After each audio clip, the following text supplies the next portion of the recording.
We were told that the World Trade Center was going to collapse. We were told that the World Trade Center was going to collapse. Giuliani admitted he knew the World Trade Center was going to collapse before it did. But when questioned about it, he says he wasn't told that. You said on ABC video with Peter Jennings in an interview that you were aware that the towers were going to collapse in advance. We'd like to know who told you the towers were going to collapse in advance, sir? And also we'd like to know who else you told. Well, the fact is that I didn't realize the towers would collapse. I never realized that. We were told that the World Trade Center was going to collapse.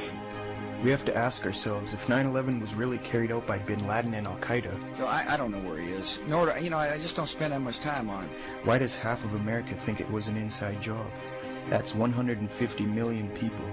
If bin Laden was really responsible, do you think there would be such a massive truth movement, hundreds of books published, and hundreds of films released with such opposition to the official story? Don't you find it striking that not one major media figure has public doubts about the official story? If the media truly represented Americans, why isn't there even one column in the New York Post or any major publication that is skeptical about 9/11? In an address to the Trilateral Commission, David Rockefeller said the following, quote, "We are grateful to the Washington Post, the New York Times, Time Magazine, and other great publications whose directors have attended our meetings and respected their promises of discretion for almost 40 years.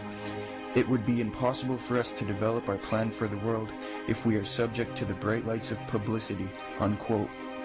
Could that be the reason why the major media never disagrees with the official 9/11 story? And what does he mean by developing plans for the world?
What I'm about to say is fact. The secret organizations of the world power elite are no longer secret. They have planned and are now leading us into a one-world communist government. The combining of national governments started with the European Union. That union started with trade agreements, then a common currency, the euro, and now a European Parliament that is feverishly passing laws that override the laws of the member nations. A constitution was drafted but rejected by a few of those nations, but never mind. They implemented it anyway. Now it's North America's turn. We will have a new currency, the Amero, and a new constitution modeled on the Soviet Union's constitution. Our rights will not be inalienable, but they will be granted by government, who can also take them away. You will have a national ID card with a radio frequency chip in it. You will not be able to move about freely. This is terrorism of the most worst kind, brought on you by our own government. If you are new to this information right now, you might be feeling confused because your brain is dealing with two different versions of reality. One version is the government's and media's version you have been hypnotized and conned into believing. If that statement makes you angry, that is just because the propaganda self-defense mechanism is working. You might be thinking, well, I love my country and I support the president, and that is the patriotic view. Well, that is total propaganda. America is the Constitution and Bill of Rights. Two things Bush is destroying one piece of legislation at a time. Supporting the troops is making sure they only go to battle and risk their lives if it's absolutely necessary. Besides, 72% of them want the war to end because it's a war based on lies. Support the troops by helping bring them home. Crooked propaganda minions like Bill O'Reilly will try and force you to think a certain way because it's the patriotic way of thinking. Well, that can't be farther from the truth. Real patriots like the Constitution and Bill of Rights right where it is, and real patriots oppose one world government and the lies that are meant to trick you and usher it in. In this next clip, O'Reilly and Letterman get into a serious debate over the Iraq War. Letterman stops his comedic routine and poses some serious questions, which the audience agrees with. Before we watch it, remember, Americans aren't getting killed in Iraq liberating the Iraqi people. They are getting killed by Sunni and Shiite extremists. That's where the term freedom fighter comes from, which seems offensive to loved ones who have lost family members and friends to the war. But they shouldn't be hostile towards the people who use the term. They must understand the true nature of the war and understand the troops are unaware of such atrocities. It's called mass mind manipulation to push forward a one-world government. The real reason the occupation is taking place is not to fight terrorism, but to establish permanent bases in the Middle East and to go after Iran and Syria. This plan is all laid out in PNEC's report from the year 2000. And this is a serious question. Do you want the United States to win in Iraq? Well, you know, in the beginning, here was my position in the beginning, and I think I sort of felt the way everybody did. We felt like we wanted to do something because something terrible had been done to us. We did not understand exactly why. All we knew was something terrible, something heinous, something obscene had been done to us. So while it didn't necessarily make as much sense to go into Iraq as it did perhaps going into Afghanistan, I, like most everybody else, felt like, yes, we need to do something. We need to do something. And as the weeks turned into months and into years, and one death became a dozen deaths, and 100 deaths, and 1,000 deaths, then we began to realize, you know what, maybe we're causing more trouble over there than the whole effort has been worth. Possible. But do you want, right now, do you want the United States to win in Iraq? First of all, I don't... It's an easy question. If you don't want the United States to win in Iraq... It's not easy for me because I'm thoughtful. How about that? That was a good one. That was great, Dave. You get paid for those. No, but what I would like would be for Americans to stop dying and for there to be stability in that part of the world. Now, if that means an American victory, okay.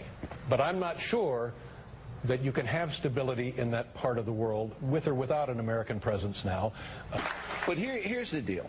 You can object to the policy in Iraq. That wasn't the reason we went over there. No, we went over there because there was weapons of mass destruction. It turned out there were no weapons of mass destruction. Right. The United States government believed that Saddam had a WMDs, okay? And they were wrong. People make mistakes in war. Now, Tony Blair was wrong, Colin Powell was wrong, all these people were wrong. So that means we've made a mistake in war, so we stay there and kill as many Americans as we possibly can. That's the way you get out of a mistake. No. There were no mistakes in the lead-up to the Iraq War. All of the bad intelligence was known to be faulty by those using it to try and persuade the American public. Who wanted the bad intel? Who said, give me that stuff? Cheney did. He goes to the Situation Room and said, we know Saddam's a bad guy. Give me stuff. And they'd bring me a case. They'd bring in what they could, and they said, no, this isn't good enough. I can't sell a war on this. I want everything. And then he cherry-picked this trash. It was total propaganda. They went to the CIA, they went to the Pentagon, to Doug Feith, and said, give us talking points so we can go to war. And that's when Tenet's slam dunk came in. He says, yes, we can sell this case to the American people, but the Middle East is complicated, and that's the way they got away with it. You know, in the famous Assata meeting in Prague, where never happened. Never happened. The FBI and the CIA said categorically it never happened. Yet they continued to run with this story, convince 70-some% of Americans Saddam is a lie. This is truly the big lie. It's nonsense. They know where Zarqawi was. He was in Pakistan. He wasn't Al-Qaeda. He wasn't Al-Qaeda. And it's nonsense. It was a mistake. And the officers who supposedly handled the relations between Saddam and bin Laden have come out and now work for America. The largest intelligence apparatus in the world, with the biggest budget in the history of the world, has been looking for Osama bin Laden for years and years and years, and can't find him. Some doofus, jerk-off reporter with a camera crew waltzes right into his hideout and interviews him. So why do all these fools believe this charade? That a CNN reporter and his little camera crew can do what all the money and all the assets and all the eavesdropping and all the intelligence and all the satellites and all the undercover operatives in the world can never do. It's because they're not trying. They don't want to. Osama bin Laden is their creation, and he is serving them well. I mean, is this some kind of incredible joke that people are so stupid they fall for this? And now we're being bombarded with messages that Osama bin Laden is planning to attack the United States of America and Israel. Let me tell you something. If he's an enemy of Israel and the Mossad can't find him, then this thing is the biggest joke that you ever heard of in your life. And I'm telling you, be prepared for a major attack. But it won't be Osama bin Laden. It will be those behind the New World Order who once again want to take the guns and the freedom away from the American people, because we're the only ones left in the world who can oppose the destruction of freedom in the world and then the implementation of a one-world totalitarian socialist government, and that is the goal. And whatever is going to happen that they're going to blame on Osama bin Laden, don't you even believe it. Another social illusion, social engineering project to change the minds and the attitudes and the beliefs of the people of the world, and especially the United States, to bring about one world socialist totalitarian government. I wonder what Osama bin Laden's targets are supposed to be. And if they don't, if this doesn't materialize in the next 2 or 3 weeks, it will eventually materialize, because they haven't succeeded in getting the guns out of the hands of the American people, nor have they succeeded in taking our freedoms away. In fact, there's been a great awakening in this country and a big backlash against these Marxist, communist, puke-faced, lying, subversive, Nazi, jackbooted Gestapo thugs that is gaining momentum. And so I can tell you with a certainty, they must do something terrible in order to stop this backlash and regain the sympathy of the mass herds of sheeple out there.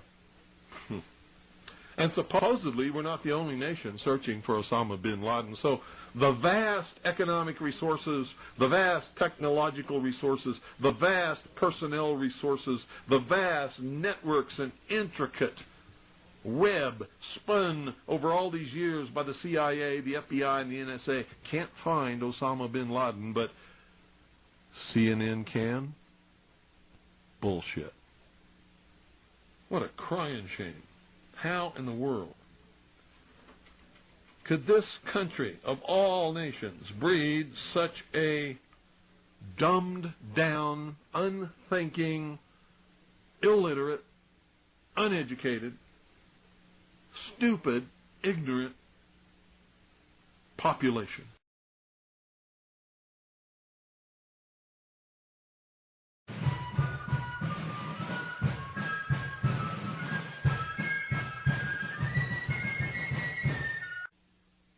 Hello? Anybody home? Or have you all just had a total migration of your brain power? You know what I'm talking about out there. And you know me, folks. I only care about the truth, period. The truth. And it's about time some of you got acquainted with the real hard truth. Well, you see, the government knows they can't pull another Waco. They got to try and get us to do something to justify what they want to do. Something stupid so that they could actually declare martial law and start rounding people up. Should always be prepared for any emergency. Oh, I was telling people to get prepared and stock up on 2 years of food storage and water and guns and ammunition, everything 8 years ago. Remember, we must have the moral high ground. So we have to wait for them to do something that justifies acting. Whoever fires the first shot loses. I've said that since 1989. I've been telling people that, and it's the truth. And if they fire the first shot, and the militia moves against them legitimately and lawfully to restore constitutional Republican government, and they bring the military against us, the entire American population will support us. But if we fall into these traps, forget it, it's all over. Revolution, you never know what the outcome of a revolution will be. But a restoration, that's something different. We all know what the outcome is going to be. We know what the goal is, to restore constitutional Republican government, to do away with the excesses in government, to arrest those who have subverted this country and destroyed it, and hold them until they can be tried by a jury of their peers as the Constitution dictates, and find out if they're innocent or guilty.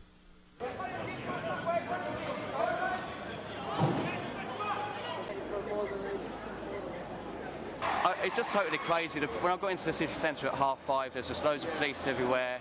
Police were harassing any young black kid in a hoodie they could, just really riding things up. Kettled a load of kids earlier on today, and now it's just all blown up. And I think, to be honest with you, it's just a result of 20% youth unemployment in Birmingham, loads of further education places being cut, people have got nothing to do, no money, no jobs, and I'm not surprised this anger has exploded onto the streets in the way it has done. I don't know what actually sparked it off. Right!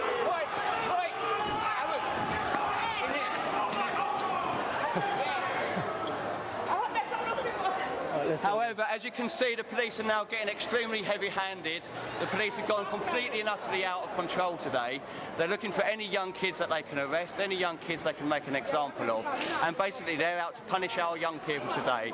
Not content with having thousands and thousands of young people out of work, they're now trying to bat and charge our young kids and make an example of them, and it's absolutely disgusting.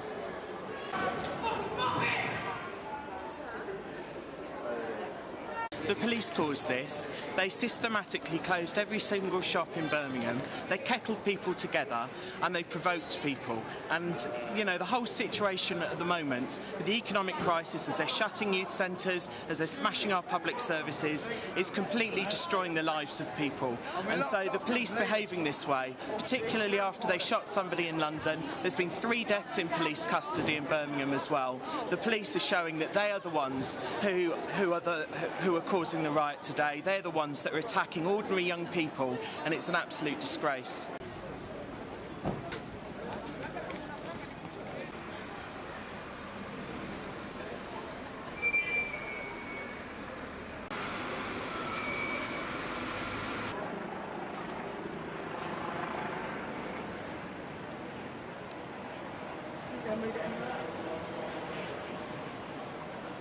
Okay, well, we were having a coffee in the bullring and we were asked to leave by the attendant in there.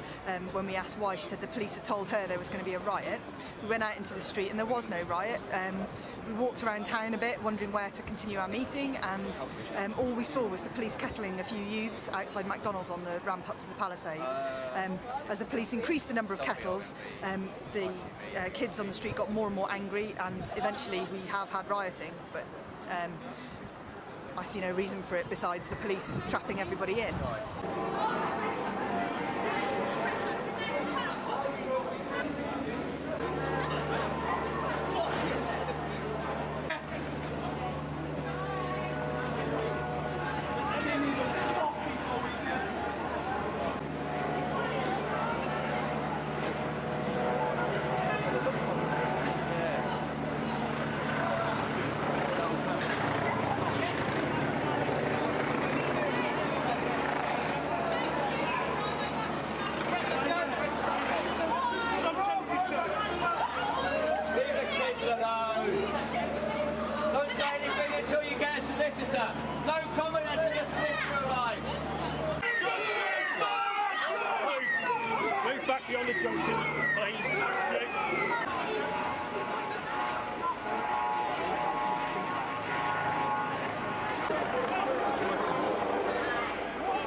De mensen die geloven in het complot hebben het vaak over gebouw nummer 7.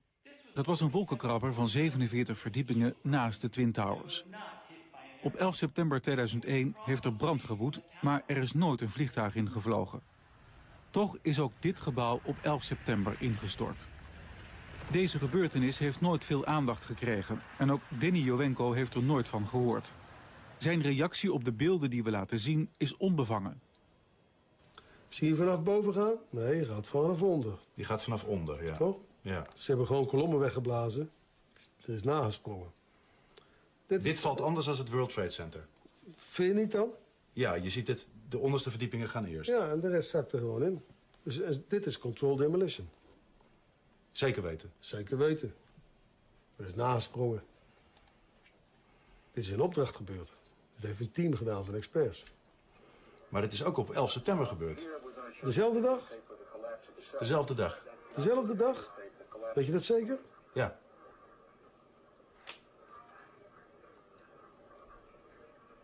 Was het zeker weten de 11e? Dat kan geen waar zijn. 7 uur nadat de World Trade Center naar beneden viel. Ja? Hebben ze hard gewerkt. In het officiële onderzoeksrapport van FEMA staat dat ze niet kunnen verklaren waarom gebouw nummer 7 is ingestort. Uitgebreid bespreken we alle mogelijke oorzaken met Denny Jowenko. Dat weet ik niet precies, maar ze hebben wel... Maar hij blijft erbij dat het gebouw is opgeblazen. Het is vakwerk, zonder meer. Ze weten heel goed wat ze doen, die jongens. De vraag is dan, is zoiets van tevoren voorbereid of kan dat op 11 september zelf nog zijn besloten en uitgevoerd? Met hoeveel man heeft u hoeveel tijd nodig om dat te doen? Dat weet ik niet precies, maar... Maakt u een inschatting?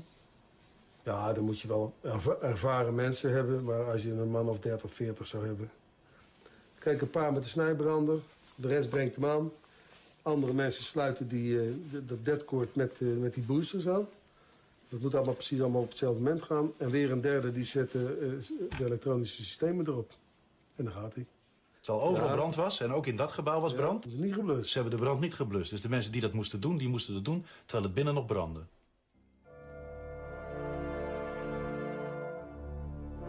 Ja, dat is vreemd. Dat is vreemd. Dat vind ik ook heel vreemd. Daar heb ik geen verklaring voor.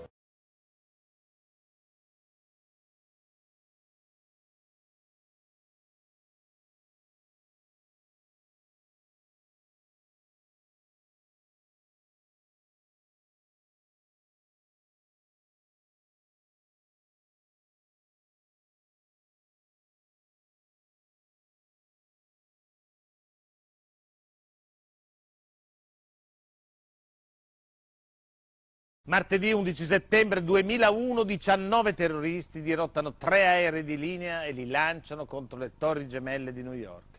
È il Pentagono a Washington. Un quarto aereo, presumibilmente diretto contro la Casa Bianca, si schianta invece in Pennsylvania, in circostanze mai chiarite completamente. E noi allora proprio di questo vogliamo parlare, delle ombre, dei punti interrogativi, delle domande rimaste ancora oggi senza risposta su quello che è il più grave atto di terrorismo di tutti i tempi, l'evento che ha cambiato la storia contemporanea e il corso del XXI secolo. Com'è possibile che la nazione più armata e tecnologicamente avanzata al mondo si sia fatta sorprendere in questo modo? Strane coincidenze, video che mostrano un Osama Bin Laden ringiovanito ad anni di distanza, traduzioni inesatte e comunque mai certificate ufficialmente. L'Emiro arabo sembra davvero il nemico perfetto, così perfetto da sembrare costruito a tavolino. Musulmani radicali dediti all'alcol e al sesso, bizzarri colloqui con impiegati federali e poi questo passaporto, quello del dirottatore Saddam el-Sugami, trovato praticamente intatto sotto le Torri Gemelle poco prima dei crolli. Una serie di coincidenze che è davvero al limite dell'incredibile. E poi com'è possibile che gli attentatori, nonostante fossero monitorati dall'FBI, non siano stati fermati prima? È davvero credibile che i servizi segreti della prima potenza mondiale neppure immaginassero la possibilità di un simile attacco terroristico? Ma quante sono le probabilità che una simulazione di guerra di quelle dimensioni cominci proprio l'11 settembre e neutralizzi proprio il settore che dovrebbe rispondere a questi attacchi. E chi ha deciso di programmarla proprio l'11 settembre? Com'è possibile, nonostante fosse chiaro che l'America era sotto attacco, che il Presidente degli Stati Uniti non sia stato messo in sicurezza? È possibile che i servizi segreti sapessero che Bush non era tra gli obiettivi? E se è così, come potevano saperlo? Oppure, anche questo è un indizio dell'impreparazione e dell'inefficienza dei servizi segreti della prima potenza mondiale? Ma com'è possibile? Come è possibile che il cuore della difesa degli Stati Uniti, quello che dovrebbe essere uno dei luoghi più sicuri al mondo, non fosse coperto da una rete di telecamere di sicurezza? Quali sono questi ordini a cui fa riferimento Dick Cheney? Era l'ordine di intercettare il volo 77? E allora perché non è stato fatto? Oppure l'ordine era di non intervenire e di lasciar schiantare quell'aereo sul Pentagono? Altrettanti interrogativi vengono da un esame attento di quello che capita al quarto aereo di quella mattina, il volo 93 della United Airlines. Ancora indizi troppo perfetti per non insospettire, ancora un aereo che di fatto sembra volatilizzato. Com'è possibile che sul luogo dello schianto non ci siano praticamente dei resti? È possibile che il volo 93 sia stato abbattuto? E se sì, da chi? Dunque c'è qualcosa che non torna. Non era mai successo che dei grattacieli crollassero per degli incendi. E invece l'11 settembre del 2001 200.000 tonnellate d'acciaio e 400.000 metri cubi di cemento progettati per resistere a impatti multipli di un Boeing 747 si sono letteralmente sbriciolati. Com'è possibile che sia successo? Secondo qualcuno, quella che tutto il mondo ha potuto vedere in diretta è stata una vera e propria demolizione, anche se i documenti ufficiali dicono tutt'altro. Ancora spiegazioni non esaustive, ancora dubbi che di fatto vengono lasciati senza risposta. 10.000 pagine e non una sola parola che spieghi realmente perché le torri gemelle siano cadute in quel modo.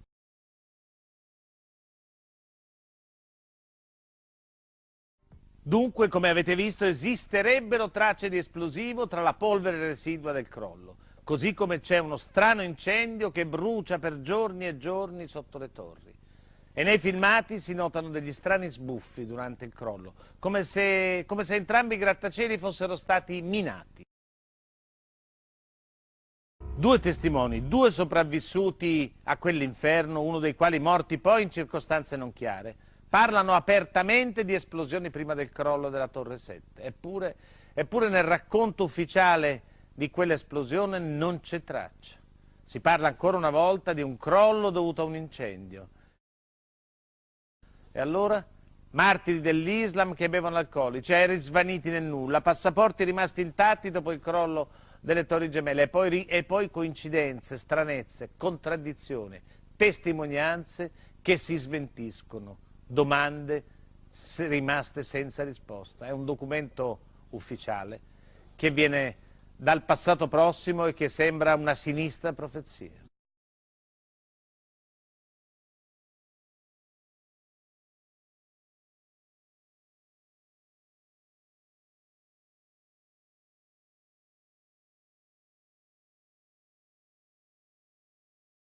We get to must-read opinion pages. Pat Buchanan, I want you to chime in on this arrest of the managing director of the IMF, which does have international impact, and it's a fairly serious situation.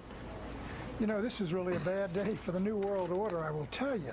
I mean, this character...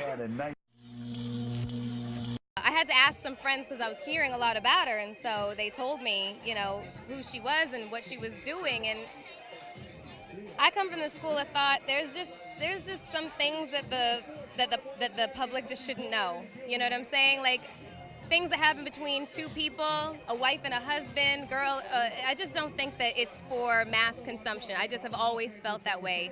And I just think that the whole idea of celebrity and fame has become really convoluted and, you know, kind of bastardized, like whereas fame used to be the byproduct of success, and now it's the ultimate goal. And if your ultimate goal is to be famous, then you're gonna do a lot to get there, like sign your name in blood in a contract with the devil. Like you're gonna end up on a one-way street and it's going nowhere. Like that's just the truth. I've seen so many people like forsake their moral code and their value systems just for a little bit of fame, and it's not worth it at the end of the day. It's really not worth it. What do you think about 9/11 Truth and all the people who have been fighting for a new investigation? Do you think this is going to stop them? That was going to stop them for the investigation because Bin Laden came out. No, I don't think that shouldn't stop people from trying to find out the truth about something. They should still try to find out the truth about is he really dead or not, all that. You know, I had a family member that died in that building that day, and my cousin, you know what I'm saying, died in there. And, you know, to me it's just mass murder, like a ritualistic murder that happened that day, you know what I mean? They burnt, you know, the pentagram while lighting the Pentagon on fire, you know what I mean? And they killed thousands of people all at one time. To me, that's a ritualistic murder, you know what I'm saying? What's the biggest smoking gun you think out of 9/11 that shows that we need a new investigation? The explosions. All the explosions that there was bombs in there. You could see them going off on each floor, you know what I'm saying? You know, I learned that from watching Loose Change. Like, that was one of the illest documentaries I ever seen. And just the fact that, you know, that level of fire and heat and from the jet fuel can't melt steel. That can't melt that kind of steel. Like, you got actual building engineers and steel people telling you that can't happen. Yeah, there's over 1,000 of them. Yeah, like that can't happen. Yeah, you got fire department people that telling you that bombs was going off that day. While they were in the building. Yeah, many of them my friends who came out and said, the government's lying to you. I don't know if you know William Rodriguez. He's a janitor that worked in there. He heard bombs going off in the building before the planes even hit the building. Yeah, I mean, there was bombs going off. You know, one of the fireman dudes that said he witnessed bombs going off or whatever, he was in the hospital. When he got released from the hospital, the motherfucker, I'm reading the paper, they said that he shot himself 8 times in the head or the chest or some crazy shit like, and committed suicide. That don't make any sense. Like, how do you shoot yourself 8 times anywhere? If it's your head or your chest, how do you shoot yourself 8 times and commit suicide? Same thing with Gary Webb. He uncovered the drug smuggling into the United States with cocaine and Iran-Contras. But one thing, I don't like talking about a lot of negative stuff. One thing I deal with personally is solutions. What can we do to get out of this problem, get out of this control, this slave system, this slave ship that we're all on right now? Yeah, I think the only thing that we could do is, you know, learn so we can know what's going, be aware of what's happening. That's number one, be aware, because you don't want to walk around like a dumbass. You don't know what the fuck is going on in your own fucking backyard. You don't even know what the fuck is going on in your own life, in your house. So be aware of what the fuck is happening in this world, number one. Number two, you know, share that with your family first, with your family, you know what I mean? You know, try to make sense out of it, you know, and help your children to raise them right, you know what I mean? By using that information that you learn, to raise them correctly, you know, in a positive way and in a good way. And then the next step would be to, you know, if possible, you know, try to share the information with other people. But usually that's not possible. Like, other people really don't, that's a touchy issue right there, where you try to share information with other people and try to, you know, get them to learn. A lot of people are like, well, that's too much for me. I don't want to know all that. You know what I mean? Like, you bugging. You into that? Yeah, you into that science fiction shit. Like, that's what. The whole value system when you do that. Exactly. So it's not for everybody. So you got, you know, try to share it with those that you think will be interested in that. But other than that, back off. You know what I mean? Don't spread that information too much with people, because they're gonna start looking at you like you crazy, and it's gonna turn into a big mess. Like, so. You know, that's what I would say. Start with yourself. Be aware. You know, pass that down to your family as much as possible, and the people that's around, your friends, as much as possible. And that's it. That's all you can do. Yeah. My biggest thing is not be afraid. there's nothing to be afraid of. Yeah, because God is going to come down and handle that. You know what I'm saying? God is here. He ain't going to come down, but God is here.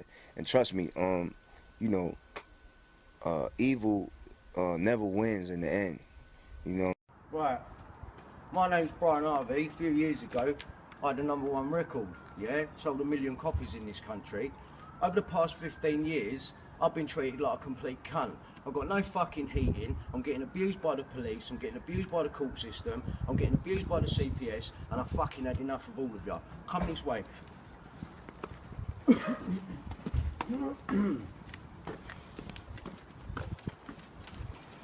million sales, yeah? What's this? Do you like the music industry, mate? You shouldn't, because it's full of fucking nonsense. Yeah? And this is what I think of your fucking music industry. Good, there's a bit on.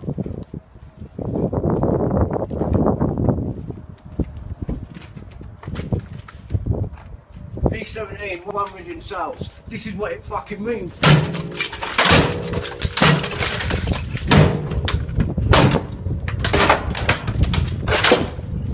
That's what I think of your fucking music industry. Okay? I'm a peaceful person and I pick my rubbish up. Here are the facts. General Albert Pike was born in December of 1809. He was exceptionally bright and allegedly accepted into Harvard, although he didn't have the money to attend. Today, Pike is remembered as a pioneer in the early courts of Arkansas, a Confederate officer during the Civil War, and a central figure in the development of Freemasonry. He's still the only Confederate officer with a statue in Washington, D.C. History is divided on Pike. He's been called a genius, a villain, and an occultist. But that's not all there is to this story. Some people believe Albert Pike was more than just a lawyer and a general. Much, much more. Here's where it gets crazy. Depending on who you ask, Albert Pike may have been the leader of the Ku Klux Klan, a Satan worshipper, or even the king of the Freemasons. We begin today's show looking at the case of Assata Shakur, a legendary figure within the Black Panther Party and the Black Liberation Army. On Thursday, she became the first woman ever to make the FBI's most wanted terrorist list. In addition, the FBI in the state of New Jersey doubled the reward for her capture to $2 million. Shakur was convicted in the May 2nd, 1973 killing of a New Jersey state trooper during a shootout that left one of her fellow activists dead. She was shot twice by police during the incident. In 1979, she managed to escape from jail, and she later fled to Cuba, where she received political asylum. She has long proclaimed her innocence. On Thursday, FBI Special Agent Aaron Ford spoke at a press conference announcing Shakur's placement on the most wanted terrorist list. He refers to Shakur as Joanne Chesimard, her original name. Openly and freely in Cuba, she continues to maintain and promote her terrorist ideology. She provides anti-U.S. government speeches espousing the Black Liberation Army message of revolution and terrorism. No person, no matter what his or her political or moral convictions are, is above the law. Joanne Chesimard is a domestic terrorist who murdered a law enforcement officer, execution style. That's FBI Special Agent Aaron Ford. In a moment, we'll be joined by two guests, the scholar and activist Angela Davis, who faced her own murder trial decades ago, and Lennox Hines, Assata Shakur's longtime attorney for some 40 years. But first, we turn to Assata Shakur in her own words. In 1998, Democracy Now! Aired her reading an open letter to Pope John Paul II during his trip to Cuba. She wrote the message after New Jersey state troopers sent the Pope a letter asking him to call for her extradition. My name is Assata Shakur, and I was born and raised in the United States. I am a descendant of Africans who were kidnapped and brought to the Americas as slaves. I spent my early childhood in the racist, segregated South. I later moved to the northern part of the country, where I realized that black people were equally victimized by racism and oppression.